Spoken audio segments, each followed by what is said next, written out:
কেন্দ্রীয় মন্ত্রী সুকান্ত মজুমদার বৃহস্পতিবার জানিয়েছেন, প্রধানমন্ত্রী নরেন্দ্র মোদী 22শে আগস্ট কলকাতায় 3টি মেট্রো প্রকল্পের উদ্বোধন করবেন।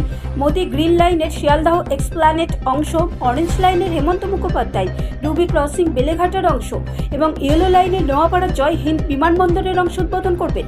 তিনি রেলমন্ত্রী অশ্বিনী বৈষ্ণবের পাঠানো একটি আমন্ত্রণপত্র শেয়ার করে এক্স-এ একটি পোস্টে বলেছেন, উদ্বোধনী অনুষ্ঠানে যোগদানের জন্য ভারতের প্রথম আন্ডার ওয়াটার মেট্রো হিসাবে পরিচিত গ্রিন লাইন সম্পূর্ণরূপে চালু হবে, যা হাওড়া ময়দানকে সল্টলেক সেক্টর 5-এর সাথে সংযুক্ত করবে এবং কলকাতা বিমানবন্দরে একটি মেট্রো লিঙ্ক পাবে।